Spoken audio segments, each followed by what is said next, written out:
الحبيب عبد الله بن علاوي بن محمد الحداد وصاحب الكتاب الحبيب أحمد بن زين الحبشي وصاحب الحظ درهم رقم الحبيب عبد القادر بن أحمد بالفقيه والحبيب عبد الله بن عبد القادر بالفقيه والحبيب محمد بن صالح الحامد محمد بن علي الدويلة والحبيب صالح بن محمد بن علي الدويلة والحبيب محمد بن عبد القادر الحبشي والحبيب حامد بن محمد بن سالم المصري والحبيب عبد الله بن حسن مولى خيلة والحبيب محمد بن عبد القادر الجوفري والحبيب محمد بن حسين باعبود والحبيب علي بن محمد باعبود والحبيب أحمد والحبيب علي والبحسان بن سلمان أحمد العدروس والحبيب أحمد أنيس بن سامي شهاب الدين والحبيب سقاف بن أحمد السقاف والحبيب عبد الله بن أبو بكر بن الشيخ والحبيب عبد الله بن أبو بكر بن الشيخ بكر بن سلمان زين بن عبد الرحمن باعبود والحبيب محمد بن أبو بكر باعبود الشيخ عبد الله بن عوض عبدون والأولياء تسعة وجميع لهذه البلدة وجميع ساداتنا علويين ومن بنى عمر هذا المسجد سابقا ولاحقا ووالدينا ووالديكم وأمواتنا وأمواتكم أموات المسلمين والمسلمات والمؤمنين والمؤمنات وأصولهم وفروعهم أن الله يعلي درجاتهم في الجنة ويكثر مثوباتهم ويضاعف حسناتهم يحفظنا بجميع نبيهم ويعين بركاتهم وأنوارهم وعلومهم ونفحاتهم في الدين الدنيا والآخرة بسر أسرار الفاتحة. أعوذ بالله من الشيطان الرجيم. بسم الله الرحمن الرحيم. اهدنا الصراط المستقيم أنعمت عليهم غير المغضوب عليهم. بسم الله الرحمن الرحيم. الحمد لله رب العالمين وأشهد أن لا إله إلا الله وحده لا شريك له شهادة ندخرها ذخيرة ليوم الدين وأشهد أن سيدنا محمدا عبده ورسوله أفضل الأنبياء وسيد المرسلين اللهم صل وسلم وبارك وكرم ومجد وعظم على سيدنا وحبيبنا وشفيعنا وقرة أعيننا ومولانا محمد وعلى آله وصحبه أجمعين ولا حول ولا قوة إلا بالله العلي العظيم. أما بعد سبحانك لا علم لنا إلا ما علمتنا إنك أنت العليم الحكيم رب اشرح لي صدري ويسر لي أمري واحلل عقدة من لساني يفقه قولي واهد قلبي وسدد به لساني اللهم أرنا الحق حقا وارزقنا اتباعه وأرنا الباطل باطلا وارزقنا اجتنابه واجعلنا من الذين يستمعون القول فيتبعون أحسنه نويت التعلم والتعليم والتذكر والتذكير والنفع والانتفاع والإفادة والاستفادة والحث على التمسك بكتاب الله وسنة رسوله والدعاء إلى الهدى والدلالة على الخير ابتغاء وجه الله ومرضاته وقربه وثوابه سبحانه وتعالى وصلى الله على سيدنا محمد وعلى آله وصحبه وسلم والحمد لله رب العالمين. Assalamualaikum warahmatullahi wabarakatuh. Qala al-musannif rahimahullah wa nafa'ana bihi wa bi'ulumihi fid dharain amin radhiyallahu ankum wal hasad wal higid ala ibadillah wa ma'na al hasad karahatun ni'mati 'alal muslim wa istithqaluha. Termasuk di antara kemaksiatan hati adalah adanya sifat hasud, iri dan dengki di dalam hati kita. Hasud, iri dan dengki terhadap hamba-hambanya Allah Subhanahu wa taala, kepada hamba-hambanya Allah Subhanahu wa taala. Apa definisi hasad? Apa maksudnya iri, dengki? Enggak seneng kalau ada saudara kita mendapatkan nikmat dari Allah Subhanahu wa taala. Dia merasa susah, merasa pegel, merasa kecewa kalau ada di antara saudaranya yang mendapatkan amanat nikmat dari Allah Subhanahu wa taala. Karena itu orang yang beriman tidak ada di dalam hatinya sifat hasud. Enggak boleh orang yang beriman itu memiliki sifat iri dan dengki kepada orang lain. Kenapa? Karena orang yang beriman itu selalu ridha kepada ketentuannya Allah Subhanahu wa taala. Masalah siapa yang Allah titipkan nikmat itu, masalah kepada siapa Allah titipkan nikmat, yaitu urusannya Allah. Maka orang beriman ridho. Dia tidak merasa dirinya lebih pantas untuk dapat nikmat itu. Dia tidak merasa cemburu kalau Allah berikan nikmat kepada seseorang tapi dia sendiri tidak mendapatkannya. Orang beriman itu ridho dengan ketentuannya Allah Subhanahu wa taala. Termasuk orang yang beriman itu adalah ridho kalau ada orang dikasih nikmat dia enggak. Karena itu Rasulullah SAW pernah bersabda, la yajtami' fi jawfi 'abdin al-iman wal hasad. Enggak berkumpul di dalam hati seorang hamba dua sifat yang kontras, dua sifat yang bertentangan. Apa itu? Al-iman wal hasad. Enggak kumpul, tidak bertemu, tidak menyatu di dalam hati kita keimanan dan sekaligus sifat hasad. Ada. Kalau sudah ada iman, nggak ada hasad. Kalau sudah ada hasad, maka yang ternafikan, yang terbuang adalah keimanan kita. Waliyadzubillah min dzalik. Rasulullah SAW juga pernah bersabda, al-mu'min laisa bihagud. Orang yang beriman itu bukanlah orang yang iri, dengki, benci dengan keputusan Allah. Kapan Allah berikan nikmat kepada orang lain, tidak dengan dirinya. Karena itu orang yang beriman itu kurang imannya. Orang yang hasud itu kurang imannya. Kenapa? Karena dia tidak terima dengan titipan nikmat yang Allah berikan kepada orang lain. Wa yahsudunan nasa ala ma atahumullahu min fadli. Apakah mereka itu hasud, iri, dengki, nggak terima, protes atas nikmat yang sudah Allah berikan kepada orang lain yang tidak Allah berikan kepada dirinya? Bahkan ada sebuah syair yang mengatakan, ya hasidan li ala nikmati atadri ala man asa'tal adab. Orang yang hasud terhadap nikmat yang Allah berikan kepada aku, kamu tahu enggak, kamu ini sudah kurang ajar sama siapa? Asa'ta 'ala Allahi fi hukmihi li'annaka lam taradha lima wahab. Kamu itu sudah kurang ajar kepada Allah dalam keputusannya, karena kamu enggak ridho, enggak terima, protes apa yang Allah anugerahkan kepadaku. Ayo, hasud itu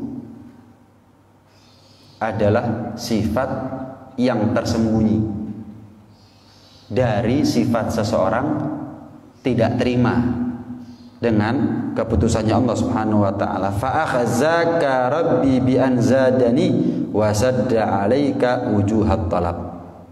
Maka niscaya kamu akan semakin tenggelam dalam derita kekecewaanmu sendiri setiap Allah tambahkan kepadaku nikmat. Dikasih nikmat lebih tambah pegel, dikasih nikmat lebih tambah pegel.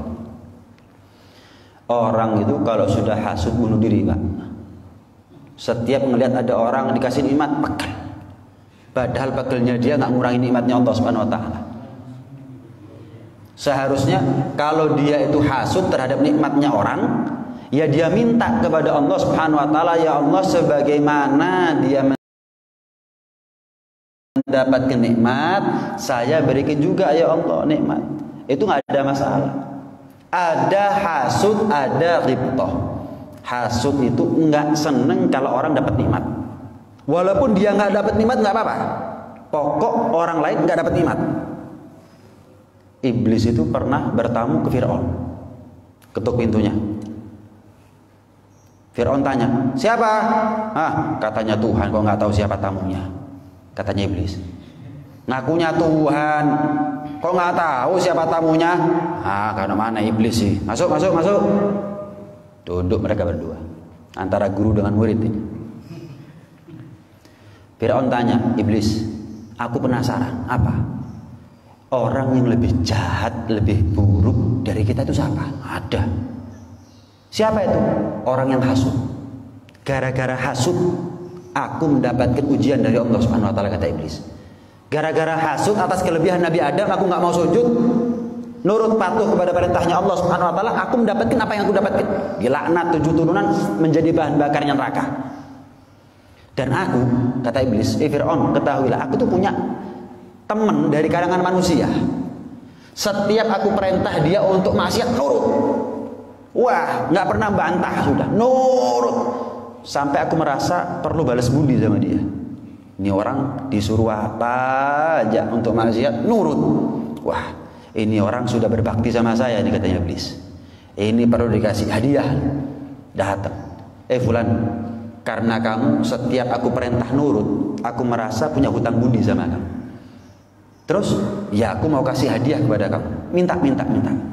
Selagi aku sanggup, aku kasih hadiah tersebut. Katanya si manusia tadi itu, iblis, aku nggak minta apa-apa dari kamu kecuali satu.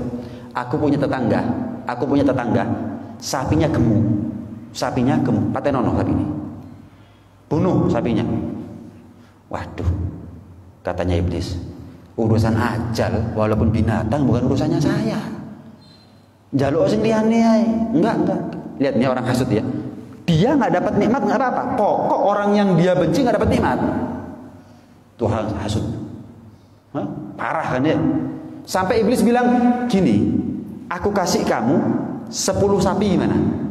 Aku kasih kepada kamu 10 sapi untuk membuat mati atau membunuh sapinya dia. Ya saya nggak sanggup, ajalnya sapi adalah urusannya Allah. Enggak, aku mau sapinya dia mati walaupun saya nggak punya sapi satu pun. Kau ini welek di mana aku nih? Kamu lebih buruk daripada saya. Dari situ Fir'aun iblis mengatakan kepada Fir'aun itu orang hasud, lebih buruk dari kita berdua itu. Orang hasud itu jahat sama orang lain. Orang hasud itu jahat sama orang lain. Dia nggak terima, nggak ridho kalau Allah berikan nikmat kepada orang lain sementara dirinya tidak. Nah, kalau orang beriman itu ghibthah namanya. Dia kepingin mendapatkan nikmat yang sama, tapi dia tidak pegel kalau orang itu juga mendapatkan nikmat dari Allah Subhanahu wa taala. Cuman kepingin, ya Allah, anaknya kok soleh-solehah ya. Ya Allah, saya kepingin ya Allah punya anak yang soleh-solehah juga bisa. Ya Allah, rumahnya kok bagus ya. Ya Allah, saya juga kepingin ya Allah punya rumah sebagus dia. Ya Allah, mobilnya mewah. Ya Allah, nikmat. Saya kepingin punya mobil yang mewah. Minta kepada Allah, tapi tidak cemburu.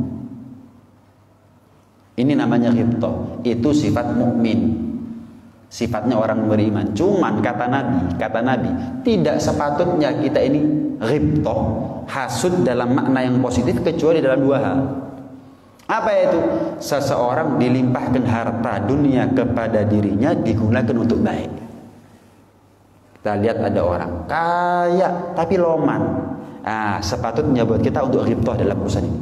Saya kepingin ya Allah kaya seperti dia dan loman seperti dia. Ini sepatutnya kita ghibthah. Ya Allah, fulan itu kaya, masjidnya di mana-mana ya Allah. Ya Allah kasih saya kaya ya Allah. Saya kepingin bangun masjid di mana-mana ya Allah. Misalkan. Ya Allah, fulan itu kaya ya Allah, enak hidupnya. Kenapa? Nyantunya anak yatim terus. Insya Allah banyak anak yatim yang nuntun dia nanti masuk surga. Coba saya kaya ya Allah kasih saya kaya ya Allah.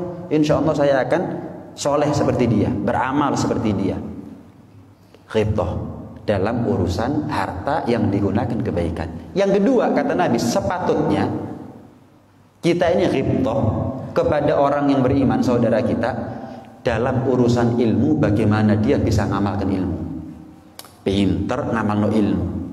Ya Allah, saya kepingin pintar seperti dia dan ngamalkan ilmu seperti dia. Ghibthah dalam urusan ketakwaan, ghibthah dalam urusan ibadah, ghibthah dalam urusan ketaatan, ghibthah dalam urusan amal soleh.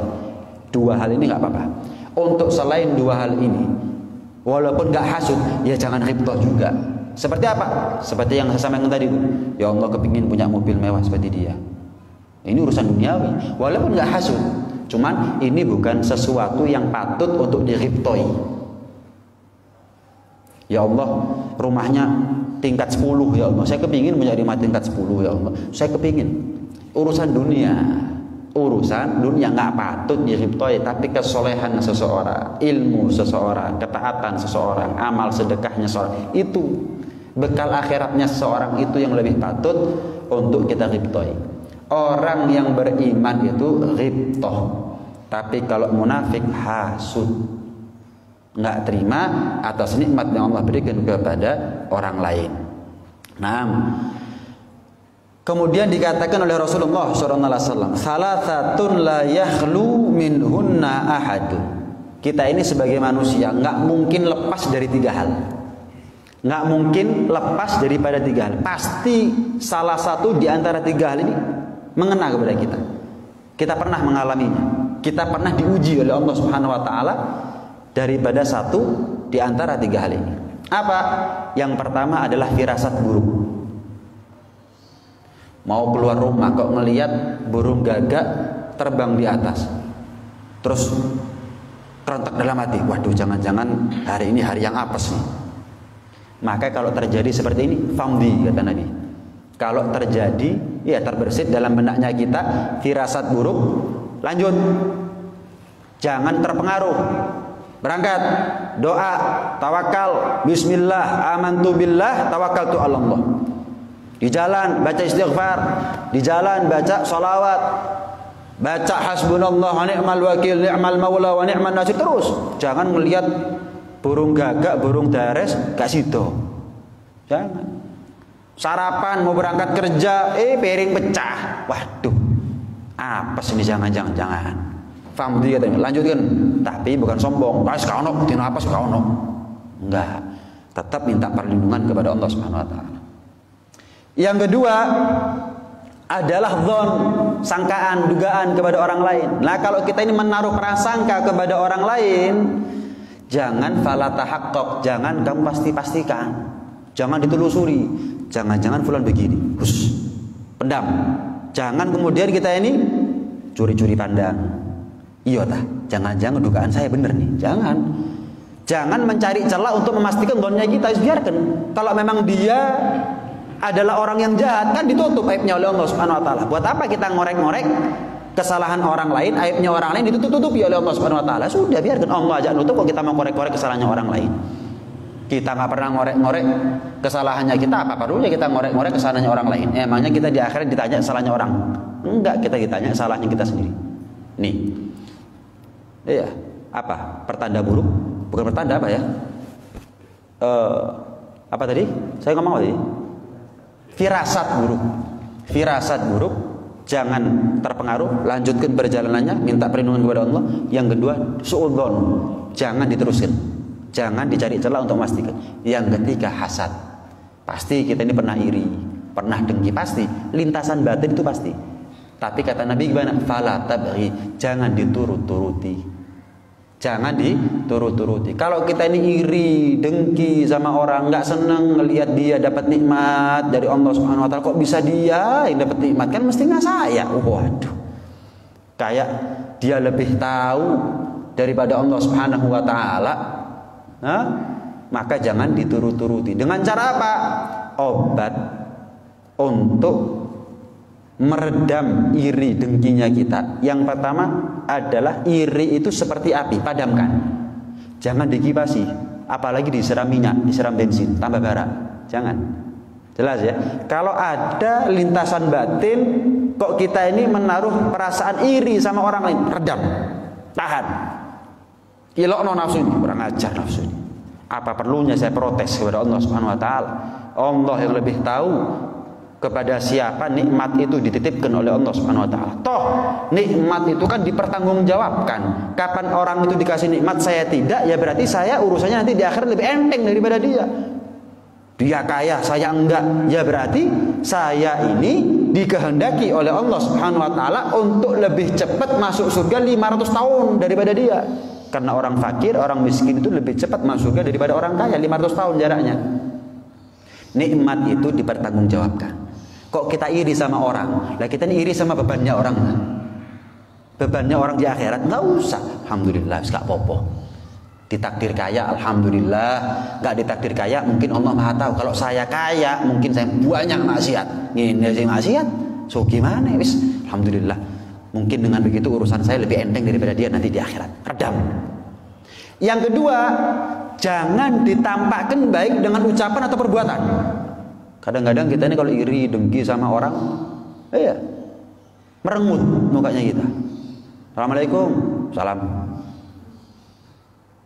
anu ya apa ae. Dijak ngomong nggak ngereken. Ya. Bertamu ke rumahnya, Assalamualaikum. Oh fulan nih, Allahu Akbar pura-pura sholat. Misalnya, pegel aku, ndelok fulan nih teko nang omah, wis pegel, eling-eling nikmati Allah. Wah, ya jangan diturut-turuti, jangan diterus-terus redam, jangan ditampak-tampakkan dengan ucapan maupun perbuatan. Yang ketiga, doakan. Orang yang kita hasud sama dia, dungakno. Minimal diredam, jangan ditampakkan dengan ucapan atau perbuatan. Kepingin lebih baik lagi, biar semakin padam yang namanya api kedengkian yang ada pada diri kita, dungakno. Tambahi nikmatnya ya Allah. Jadikan orang soleh dia ya Allah. Jadikan kaya yang manfaat dia ya Allah. Setan pegel, kurang ajar. Diprovokasi malah dungakno. Biarkan. Biar kecewa setan, biar kapok wis kata gudo maneh wis. Percuma. Setiap dikasih penyakit ketemu obatnya terus. Yang lebih top lagi adalah justru kita berbuat baik sama dia secara terang-terangan. Kalau dungakno kan dari belakang. Kalau mendoakan kan nggak harus di depan dia. Tapi kalau berbuat baik, ngasih hadiah, kita menegur dia lebih dulu, mengucap salam terlebih dahulu dan seterusnya. Hebat. Pernah diceritakan. Jadi hasud itu, sifat hasud itu seperti api. Kalau dia tidak membakar sesuatu, maka api itu membakar dirinya sendiri dan akhirnya padam. Api itu bisa awet kalau ada yang diopong. Tapi kalau api itu nggak ada yang dibakar, ya dia akan padam dengan sendirinya. Dia memakan dirinya sendiri dan padam akhirnya. Jelas ini ya? Jelas. Orang yang hasud itu bunuh diri. Orang yang hasud itu bunuh diri. Dulu ada gubernur namanya Muhammad bin Harun ar-Rasyid, putranya Harun ar-Rasyid. Muhammad bin Harun ar-Rasyid ini punya menteri yang setiap Muhammad bin Harun ar-Rasyid ini butuh apa-apa, selalu yang diandalkan adalah menteri tersebut. Singkat cerita, Muhammad bin Harun ar-Rasyid punya seorang penasehat dari kalangan ulama yang soleh. Ini ulama, kalau masuk istananya Muhammad bin Harun ar-Rasyid nggak pakai pamitan, langsung budas-budus masuk nggak apa-apa. Kadang-kadang dinasehati, Muhammad bin Harun ar-Rasyid diterima. Hasud si menteri tadi itu. Waduh, ini penasehat nggak punya jabatan. Saya menteri, jangan-jangan lama-lama, masa jabatan saya habis diganti sama dia nanti. Wah, ini orang kok didengar ya omongannya ya. Kok didengar ya, kok diturut ya nasihatnya sama Muhammad bin Harun Rasyid ini ya. Wah bahaya. Kudu tak pateni. Penasehat ulama yang solid harus saya bunuh. Akhirnya singkat cerita, si menteri ini bilang sama Muhammad bin Harun Rasyid, Amirul Mukminin, fulan itu ulama itu, kalau di belakang ngilokno jenengan, di depan aja so baik sama anda. Tapi kalau di belakang ngilokno jenengan, ngerasani jenengan. Kok tahu kamu? Iya, saya pernah dengar dia ngomong, Amirul Mukminin Muhammad bin Harun Rasyid mulutnya bau. Mosok dia ngomong begitu? Iya, jenengan nggak perhatian lah. Kalau dia lagi ngomong sama jenengan nutup mulut itu. Mosok sih teling-teling. Enggak perasaan. Iya, coba besok nggak percaya. Kalau dia datang lihat lah nutup mulut. Ya wes lihat besok. Akhirnya malamnya ini menteri ngundang ulama tadi itu bertamu ke rumahnya, dimasak no makanan yang kalau besok itu bau mulutnya nggak enak. Mungkin apa kalau sekarang itu ya, bawang, berambang, kasih makanan yang enak, cuman besok itu bau mulutnya pasti nggak enak. Oh weh, selesai. Ini menteri bilang, Kiai, jenengan besok kalau ke istana hati-hati, jangan lupa ini makanan enak semuanya nih, cuman efeknya adalah bau mulut nggak enak. Jenengan kalau besok ngomong sama Muhammad bin Harun Rasyid, tutup mulut ya, tutup mulut. Jangan sampai nanti terganggu itu Muhammad bin Harun Rasyid. Oh iya, terima kasih. Oh semutan si ulama ini. Semutan. Oh iya, makasih sudah diingatkan. Iya. Ulang. Besok bertamu ini ulama ke kantornya Muhammad bin Harun Ar-Rasyid, nutup mulut. Loh, kemarin-kemarin merasa enggak ya, tapi ucapannya menteri ada benernya juga. Pura-pura nggak dengar nih Muhammad bin Harun Ar-Rasyid, pura-pura nggak dengar. Coba Kiai mendekat, semakin ditutup lagi mulutnya. Wah, bener katanya menteri. Ini kok di depan sok baik, tapi di belakang bilang mulut saya bau. Itu buktinya kalau ngomong sama saya ditutup mulutnya, ditutup hidungnya. Oh, Jois. Nulis surat. Muhammad bin Harun Ar-Rasyid nulis surat, ditulis dewi. Berarti kan rahasia hebat. Tulis, stempel. Ini tolong kirim ke rumahnya fulan, alamatnya ini. Kasih. Nyun tolong yai, nyun tolong kirim. Di depan kantor sudah nunggu si menteri. Si menteri sudah nunggu. Dilihat, lah kok kiai itu bawa surat. Padahal nggak ada sekretaris yang masuk, berarti surat itu ditulis sendiri oleh Muhammad bin Harun Ar-Rasyid. Dilihat, coba lihat yai. Waduh, distempel langsung sama Muhammad bin Harun Ar-Rasyid. Waduh, ini kalau sampai ke tangannya yang alamat ini, bisa-bisa saya dapat hadiah ini. Amanat rahasia langsung, yang nulis adalah Muhammad bin Harun Ar-Rasyid. Waduh, satu kehormatan. Wis kiai, jenengan pulang, saya kasih uang 2000 dinar. Ini amanatnya saya sampaikan. Gitu tak? Iya wis. Iya wis, gak apa-apa wis. Atau dulu. Selesai amanatnya malah dapat duit 2000 dinar. Ulang. Disampaikan itu surat, dibuka, ternyata ke rumahnya tukang jagal Al-Gujum. Bilang, yang bawa surat ini penggal kepalanya. Belum ada foto, Pak. Ya, belum ada foto, penggal kepalanya. Pak, tunggu ya. Ya, katanya bikinnya ini nyampaikan amanat langsung dari gubernur. Oh, ini paling masuk ambil uang untuk dikasihkan hadiah kepada saya. Perantaranya saya kok. Nggak ngambil pedang. Meja, taruh kepalanya di sini. Maksudnya gimana? Baca sendiri. Loh, itu bukan saya maksudnya itu. Itu maksudnya Kiai Fulan. Nggak bisa. Loh, kalau nggak percaya coba tanya Gubernur Muhammad bin Harun Ar-Rasyid. Nggak ada. Kalau saya leren tanya sebelum bunuh kamu, bisa saya yang dipenggal sama Muhammad bin Harun Ar-Rasyid. Nggak. Taruh. Dipenggal. Mati. Bunuh diri enggak? Bunuh diri. Singkat cerita, Muhammad bin Harun Ar-Rasyid 2 hari 3 hari penasaran. Ini menteri kok lama nggak kelihatan ya? Menterinya mana ini? Yang niat dibunuh adalah kiainya, ya nggak kelihatan malah menterinya. Tanya sama ajudannya, mana Menteri Fulan? Nggak tahu. Terus Kiai Fulan? Oh, Kiai Fulan pindah sudah. Oh ya, coba panggil. Heran, pindah kan mati seharusnya. Dipanggil. Suratnya gimana ceritanya surat itu? Oh, surat tadi itu saya ketika sampai di pintu kantor di luar sudah ditunggu sama menteri. Kemudian disampaikan, saya malah dapat duit 2000 dinar.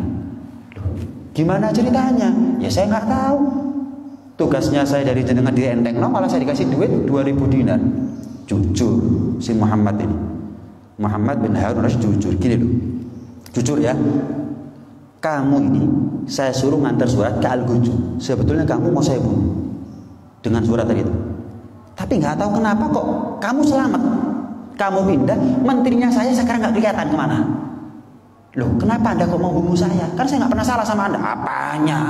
Nggak pernah salah apanya kamu ini? Depan saya sok-sok baik, di belakang ngerasanya mulut saya bau. Enggak, saya nggak pernah ngerasanya begitu.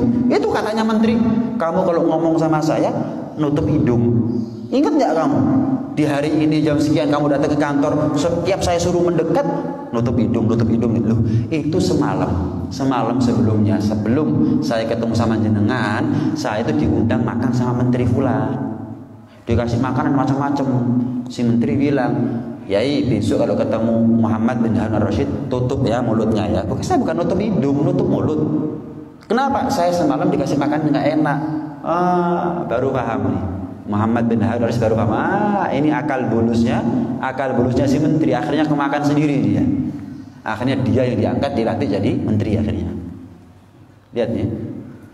Api itu kalau tidak menemukan sesuatu yang dibakar, dia akan membakar diri sendiri. Bukan tambah bara, tambah redup. Ini ya, tambah mati. Begitu juga kalau kita ketemu sama orang yang hasut, ojo dibalas. Menengoy, kobong-kobong ngarepe dhewe. Sekarang kita coba lihat. kalau kita dapat nikmat. Ada orang yang hasud sama kita. Memangnya gara-gara hasudnya dia berhenti nikmatnya Allah? Enggak. Lu bayangkan dah. Dia kalau kita diem, sabar, telaten, ngedepi dia, nggak ngereken omongannya dia, hasutannya dia, terus kita tetap aja dapat nikmat. Yang susah siapa? Awake dhewe. Terus nggak usah balas sudah. Yang balas nikmatnya Allah Subhanahu wa taala. Setiap kita dapat nikmat, dia selalu kopong, dia selalu panasan. Makanya dikatakan al-hasud la yasud. Orang yang hasud nggak mungkin sukses.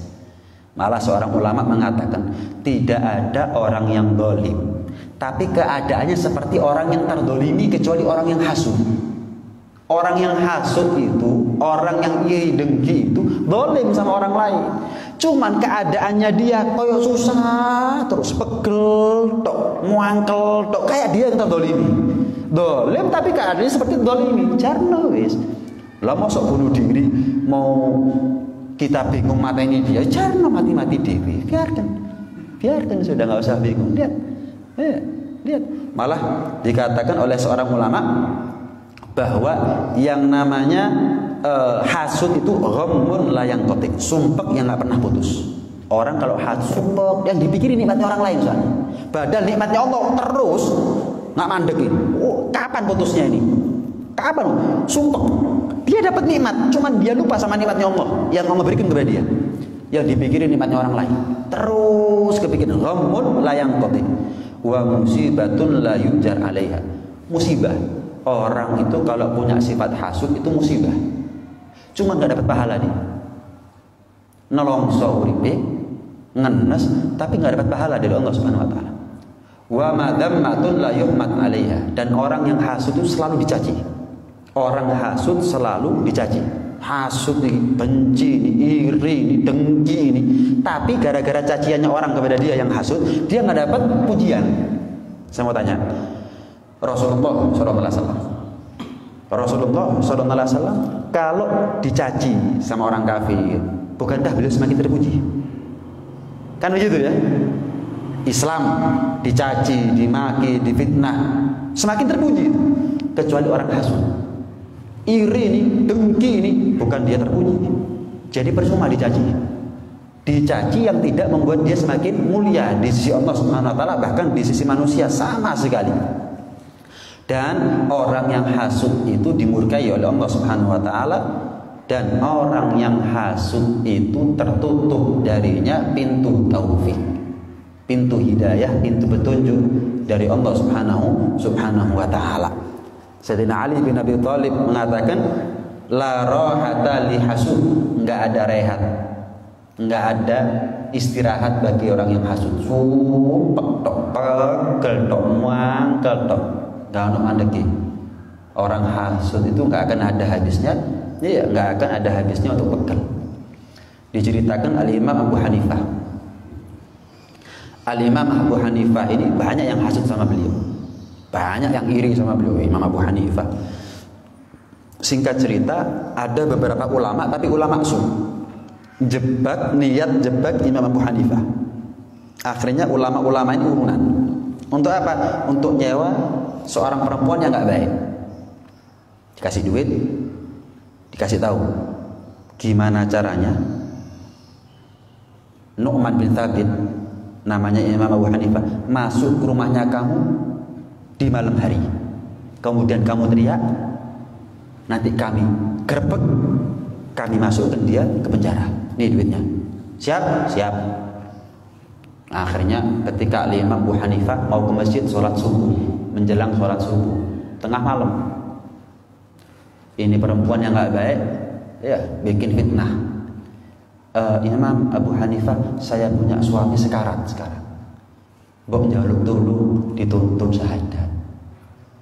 Mbok njaluk tolong dituntun talqin. Barangkali ada wasiat, saya nggak ngerti. Saya perempuan, saya hidup sendiri. Oh gitu ya, ya.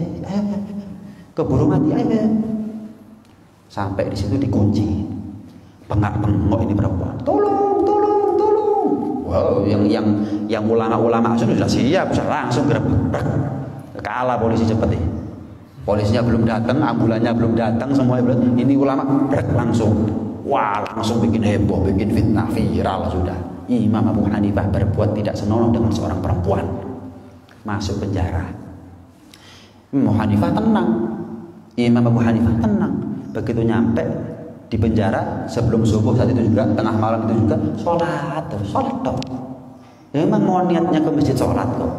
Pindah tempat bukan terus mandek sholat, ya sholat udah sholat. Akhirnya ini perempuan nyesel, ya Allah. Ya Allah kualati aku, lah gak tobat nih. Akhirnya ngaku, maaf, saya dibayar. Ada beberapa orang fulan, memang dia jebak jenengan, saya dibayar untuk melakukan ini semuanya. Oh nggak apa-apa, gampang. Kamu kepingin bebas gak dari tempat ini? Kepingin. Saya ini jebak, kok kejebak juga. Gini, kamu keluar dari penjara ini, bilang sama sipir, Pak, saya mau keluar, saya janji saya akan kembali. Kamu punya harta, titipkan kepada sipir tadi itu. Apa yang bisa jadi jaminan? Kasihkan. Terus kamu pergi ke rumah saya, bilang ke istri saya, ceritakan semuanya, biar istri saya nggak kepikiran. Dan bilang sama istri saya untuk nyamar menjadi seperti kamu, datang ke penjara ini. Biar nanti dia masuk ke sel sama saya, tapi istrinya saya. Karena perempuan dulu cadaran. Lagi kata orang ini berarti tidak podo behor. Ini tandanya orang dulu cadaran, istrinya Imam Hanifah itu cadaran. Iya, ya nggak cadaran nggak masalah, cuman ojo nyalon cadaran gitu. Oh gitu ya, iya. Nanti kamu sudah bebas. Kan yang datang istrinya saya. Gitu, iya, ya wis. Datang istrinya. Wis ketika mau diadili di pagi harinya, hakim bilang, Nu'man Thabit, ngeledek kamu katanya ulama ini dan itu orang soleh katanya, tapi kamu berbuat tidak mesum, berbuat tidak senonoh, berbuat mesum sama ini perempuan. Sebentar, saya minta tolong mertua saya, tolong hadirkan mertua kamu. Untuk apa? Sebagai saksi, biar dia tahu siapa ini perempuan. Panggil mertuanya, datang. Mertuaku, coba buka cadarnya perempuan ini, coba buka, siapa dia? Apakah dia perempuan yang haram bagi saya atau perempuan yang halal bagi saya? Dibuka, anakku dewe, katanya si mertuanya. Ini anakku, saya kawinkan saya Imam Hanifah memang. Bingung, kok ngene ceritanya? Ulama-ulama yang sudah bingung, kabeh kok ngene ceritanya? Artinya orang yang hasud itu layasud. Orang yang hasud tidak akan pernah sukses. Orang yang hasud itu tidak akan pernah berhasil. Tidak akan pernah. Gimana ceritanya bisa berhasil? Lawang protes sama nikmatnya Allah Subhanahu wa taala kok. Wa kunu ibadallah ikhwana. Jadilah kita ini hamba Allah yang saling bersaudara satu sama lain. Kalau melihat ada orang dapat nikmatnya, lo seneng seharusnya. Bukan dapat nikmat, malah kita pegel. Kapan kita dapat nikmat, pamer-pamer, sombong. Jangan. Kita ini hidup di zaman sepatutnya kalau kita dapat nikmat, singit no. Jelas ya? Sepatutnya buat kita penghuni akhir zaman ini, jangan mancing orang untuk iri sama kita, dengki sama kita. Kalau kita dapat nikmat singit no wis. Sembunyikan aja sudah. Kenapa? Ya nggak semua orang itu senang lihat kita dapat nikmat. Akhirnya orang hasud. Tahu-tahu naudzubillah orang zaman sekarang nekat-nekat hari ini. Saking hasudnya sampai dukun dari kadang-kadang delon. Gak mati umur seminggu kan. Kadang-kadang begitu. Jangan mancing orang niat jahat sama kita. Dengan apa? Kapan kita dapat nikmat, sembunyikan. Biar setan gak dapat celah untuk menggoda orang lain untuk berbuat hasud kepada kita semuanya. Naam. Kemudian dikatakan isbir ala hasadil hasud fa inna sabraka ghatilu. Kalau kita ini dihasuti sama orang, sabarnya kita itu membunuh hasudnya dia. An-naru ta'kulu ba'daha illam tajid ma ta'kulu. Api itu saling membunuh satu sama lain jika api tidak mendapatkan apa yang dia bakar. Seperti yang saya katakan tadi. Bahkan Rasulullah SAW pernah bersabda, iyyaka wal hasad. Hati-hati sama sifat hasud ya, hati-hati. Fa innal hasad ya'kulul hasanat kama ta'kulun naru al-hatab. Hati-hati sama sifat hasud, kata Nabi. Sifat hasud itu bisa menghanguskan kebaikan pahalanya kita, sebagaimana api bisa menghanguskan kayu bakar. Lah kita ini yakin tak punya pahala dari Allah. Sholatnya kita belum tentu berpahala, puasanya kita belum tentu, punya sifat hasud. Ini bukan dari plus jadi minus, malah tambah hancur, malah tambah minus sudah. Kalau kita ini sudah merasa bahwa ibadahnya kita ini terombang-ambing antara diterima ataukah ditolak oleh Allah Subhanahu wa taala, jangan diperparah keadaan kita dengan iri dan dengki, hasud kepada orang lain. Bahkan saking bahayanya hasud, Rasulullah SAW memerintahkan beliau untuk selalu memohon perlindungan kepada Allah, wa min syarri hasidin idza hasad.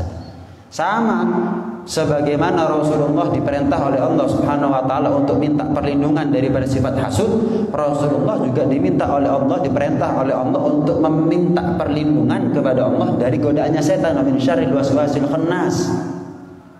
Artinya apa? Antara hasud dan sifatnya setan ini sama-sama bahaya.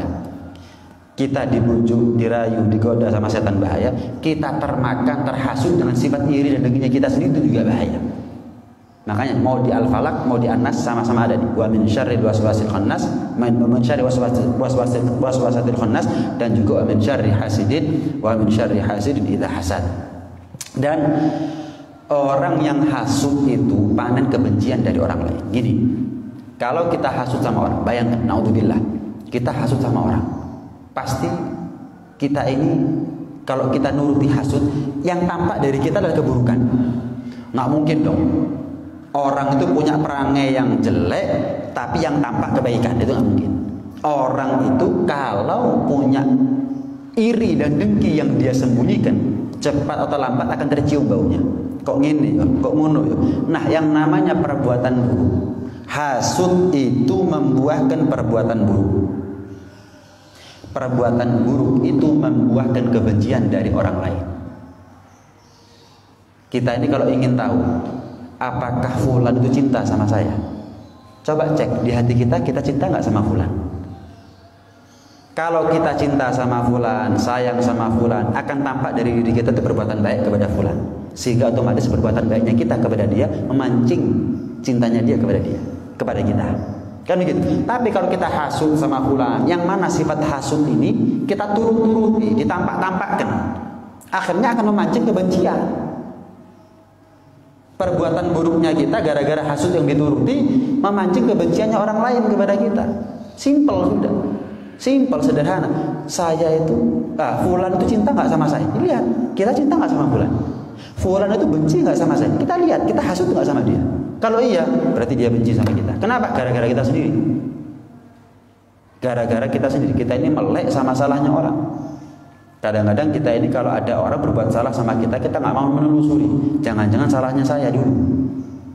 Jangan-jangan dia berbuat salah kepada saya gara-gara saya terlebih dahulu berbuat salah kepada dia.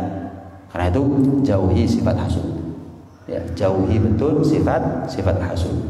Nah, biar kita ini selamat dunia akhirat. Biar kita ini bersih hatinya sebagaimana sifatnya Rasulullah dan ulama.